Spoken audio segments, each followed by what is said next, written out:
Hey guys, welcome back to my YouTube channel. In today's video, I'm just gonna be going off of circles, the you guys already know the drill. So I'm here in this position in this new setup because I'm having trouble figuring out how the heck to make the lighting work for me. And it hasn't been working, and I have not been able to manage my hair.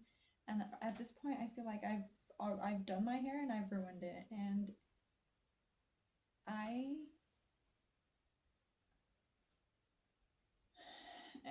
I am just like, I don't know what to do with my hair. But anyways, I think maybe like the distance will help me like not pay so much attention to my hair, because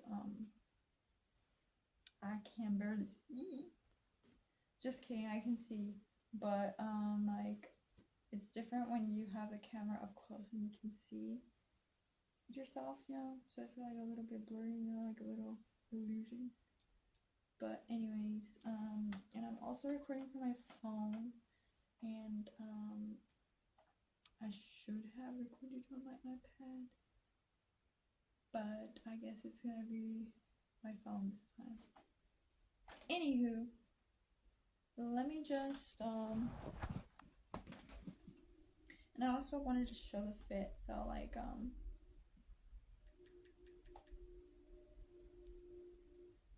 at least you can see like what I'm wearing. I was supposed to go to work, but I didn't go. I forced myself to get up and everything, but I didn't get called this time, and that's probably my fault. I should have gone yesterday when they actually did call, but I was so exhausted yesterday, so I didn't go. But anyways, for the person that requested that video of what is it, the paper ripping, I have not forgotten about you. I promise. I am just having trouble figuring out what to rip. And I've already collected some paper and I've already kind of threw it away. Sorry. But yes, there's a tub that I'm thinking that I want to get rid of. Not the tub, but like the stuff in the tub, like papers and stuff. And so I'm gonna go through that and I'm gonna look for things to rip. I really don't know if there's anything to rip, because I remember going through that thing like crazy, and taking stuff out. So I really don't know if there's anything left to rip in that bin. But if there is, I'll make sure to put it aside and stuff, and like to save it for that video. Okay, so the other day also I wanted to talk about this actually. Somebody commented.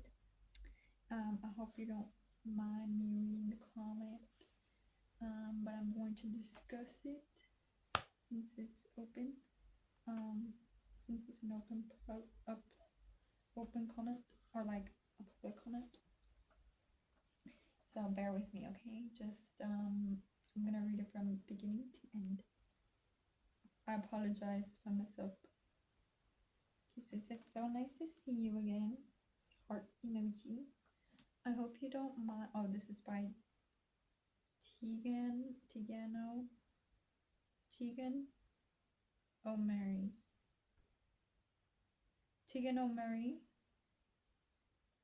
Sorry, if it's wrong. So nice to see you again. Heart emoji. I hope you don't mind me asking this, but do you know if you are neurodivergent? You remind me so much of myself, and I am ADHD. It took me years to figure out what I was passionate about. I also completely relate to the jack of all trades, master of none saying. I think we're the same age. Yes, I'm about to turn 29 next week.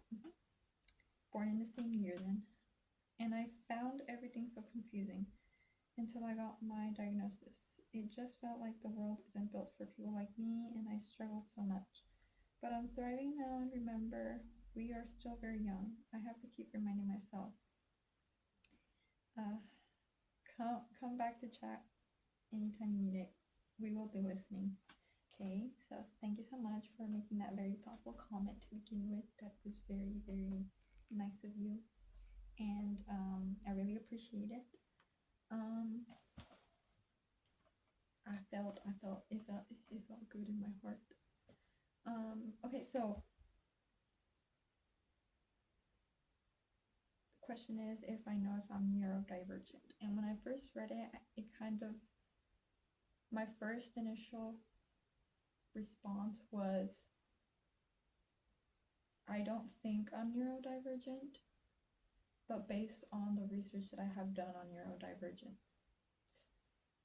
So I feel like I wouldn't really fall into like a category, but I feel like there is overlap of what like I think and how I think and what I do with like neurodivergence. But then again, what does neurodivergence mean? Like deviating from the norm? Because if it's that, then yes, I do feel like I deviate from the norm. I definitely don't feel normal at all. I definitely can relate with the fact that I feel like this world was not built for people like us. And also adding on, also because like I don't know if you guys have ever. Okay. Let me break the question. I'm gonna get real. Okay, so basically, I don't know if you guys know like the Myers-Briggs personality. What the Myers-Briggs personality test is. But basically, it's like a test where you take and it asks you all these questions of how you are and what your response would be to certain situations or to response to like certain jobs or like environments and stuff. And I believe there's 16 different personalities, 16 different combinations of personalities, which is like, I don't know them at the top of my head, but let me look it up.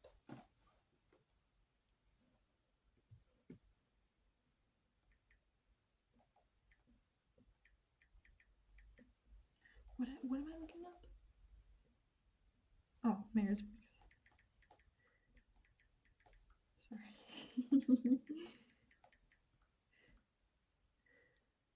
Okay, so it's 16 personality types, and there's like the INTJA, INTJT, INTPA, INTPT, ENTJA, ENTJT, ENTPA, ENTPT.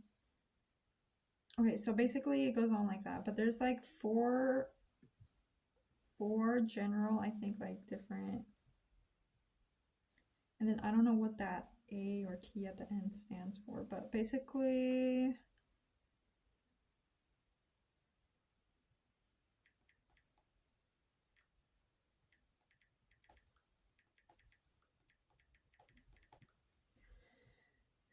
it's an indicator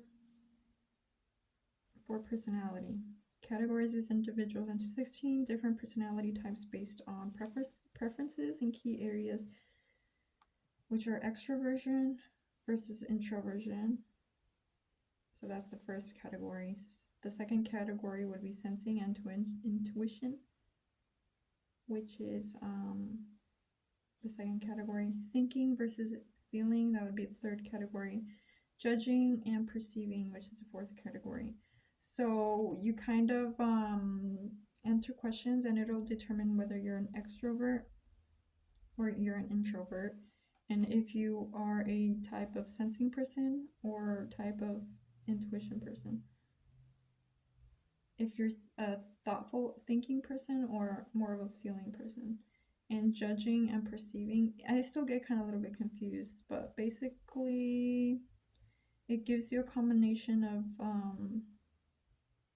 a personality at the end of the test, and depending what it is, like it kind of gives you like an outlook of what jobs you can kind of like look for based on your personality type, and just gives you insight. And every time I take the test that I take, I'm always the INFJ. But let me explain. Let me look for it.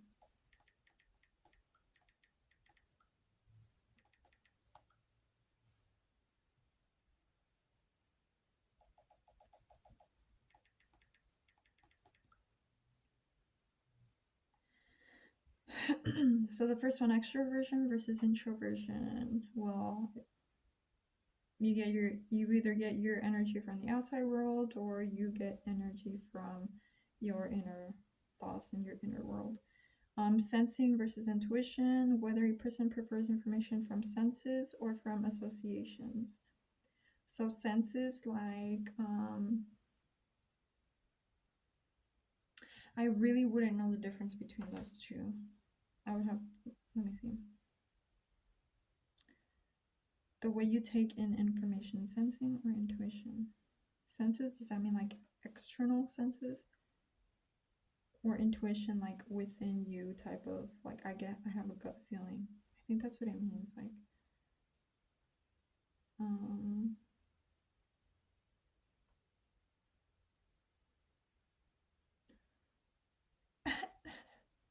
sorry. Focus. Okay, extroversion, sensing or intuition, thinking or feeling and judging or perceiving.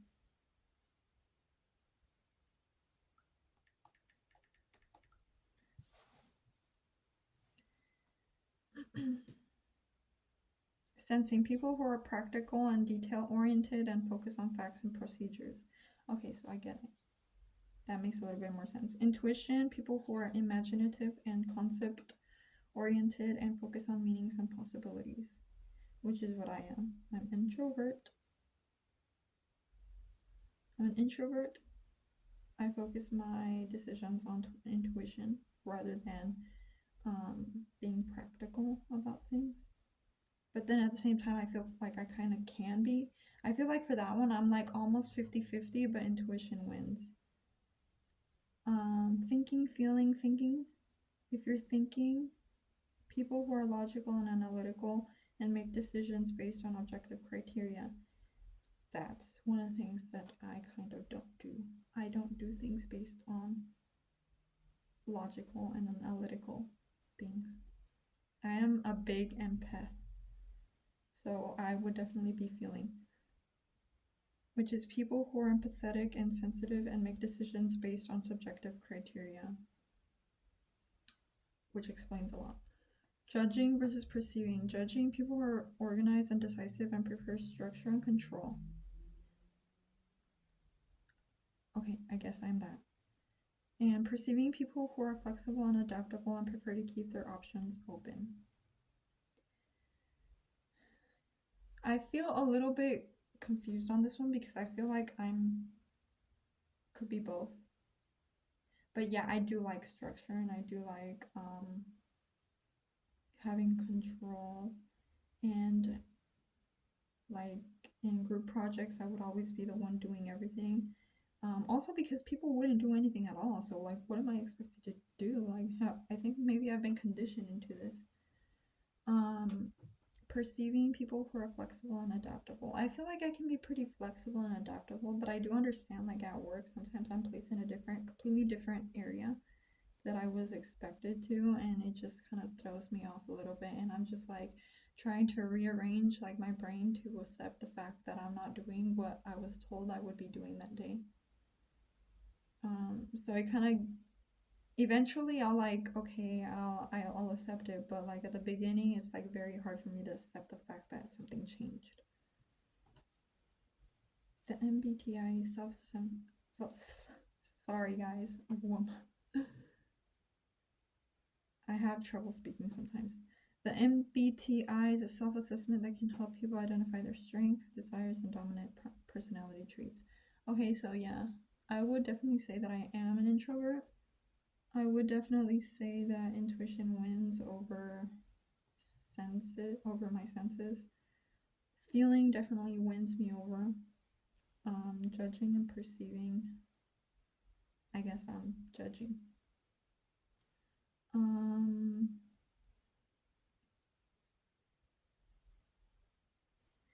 The reason why I was like earlier was because it says, what is the most unhappiest personality type?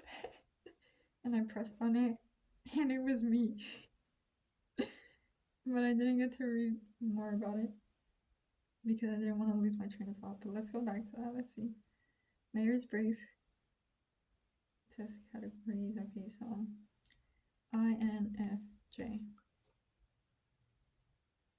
So if you're an INFJ person,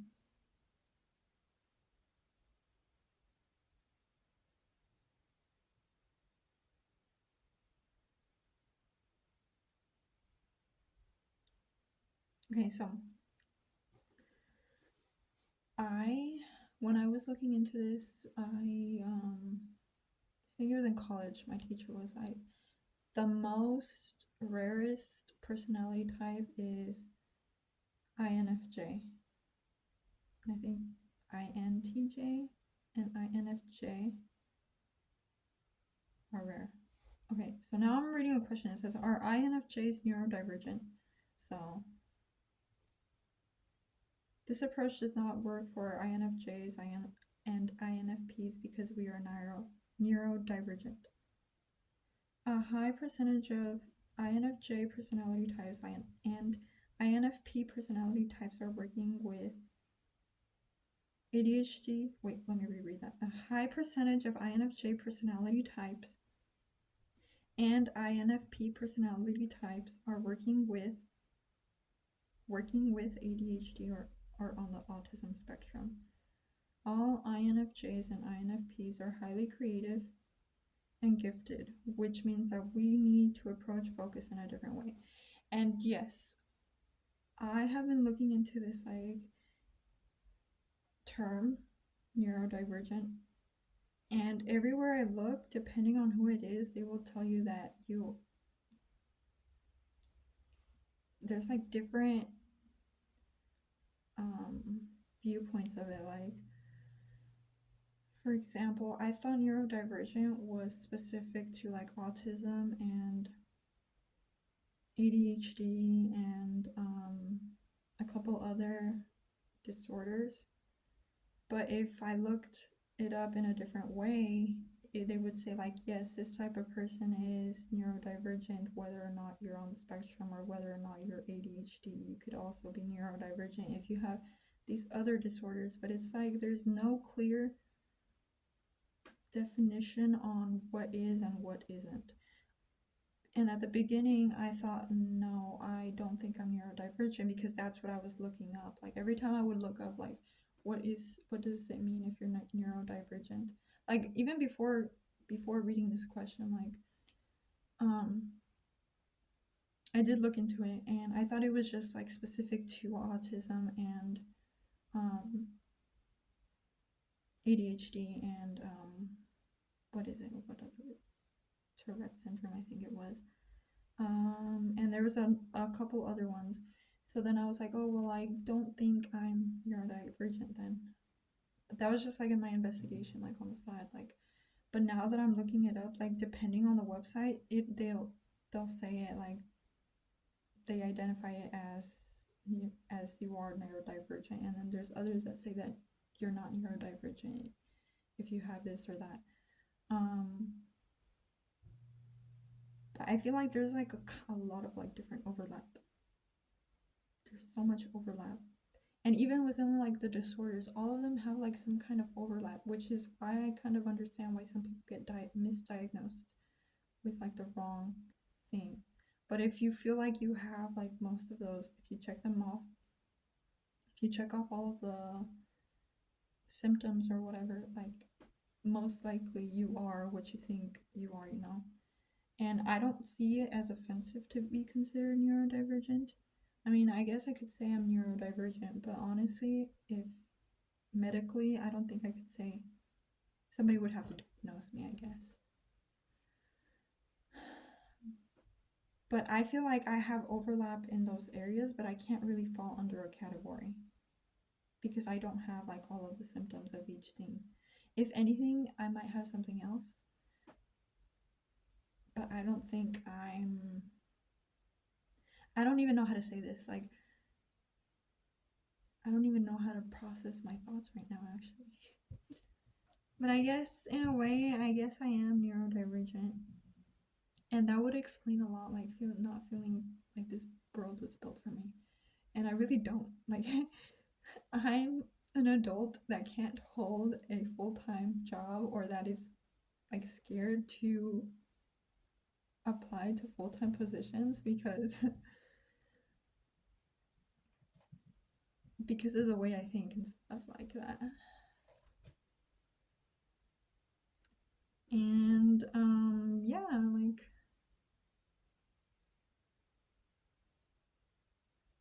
it would make sense. It would also make sense because the INFJ personality type is so rare. Wait, why am I saying this? I don't know what I'm saying anymore.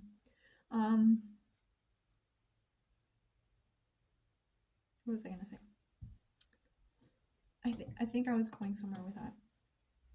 Because it's so rare, I guess it makes sense.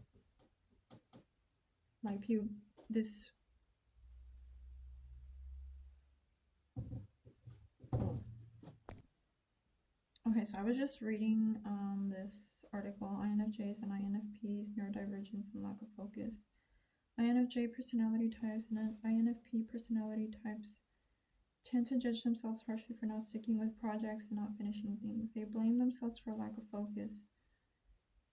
But most INFJs and INFPs don't know is that what they don't know is that they are not the problem, and what they call lack of focus is really a sign of a gifted neurodivergent mind.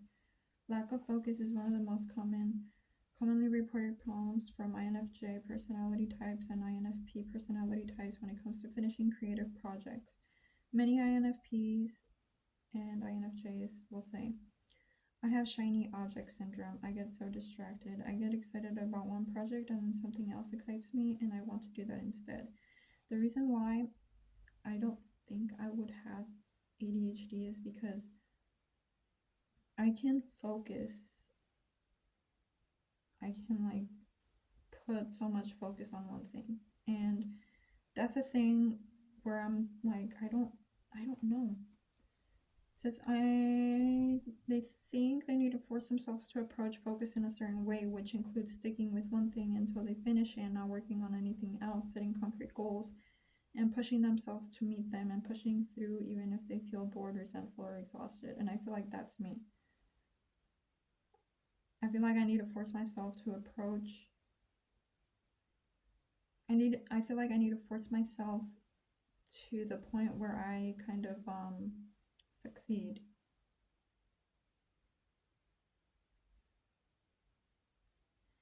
Tend to focus with this kind of perspective because this is how popular culture views the concept of focus. Popular culture believes that focus equals working in a straight line and pushing yourself through things until you achieve preset concrete goals.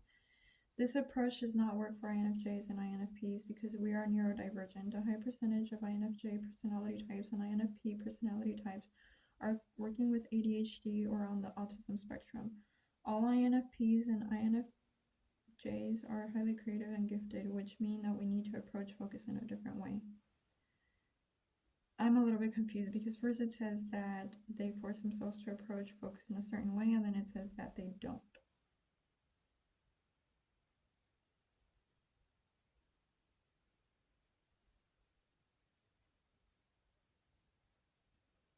But one thing for sure is that creative.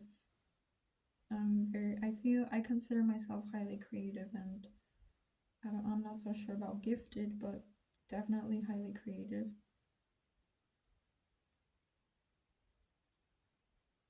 Okay, I'm not so sure about this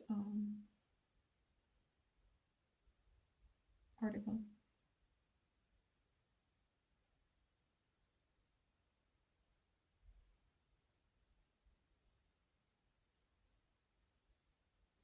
How many INFJs have ADHD? know how to read that.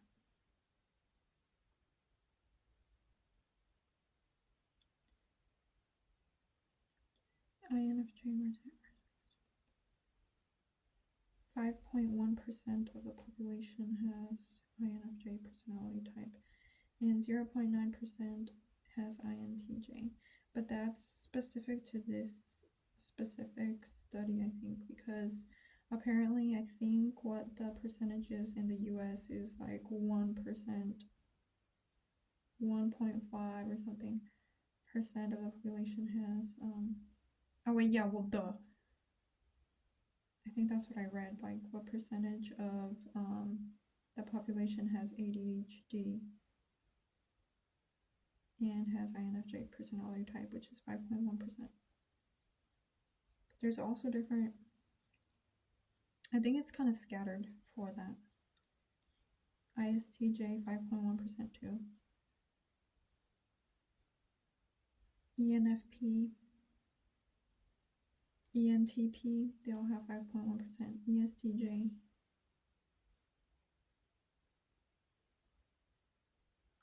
So there definitely is some kind of overlap. Like I'm for sure that it has some kind of overlap with neurodivergence.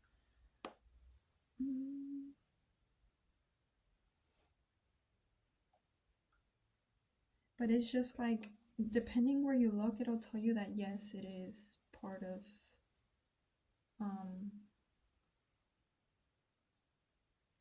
depending where you look, it'll tell you the definition.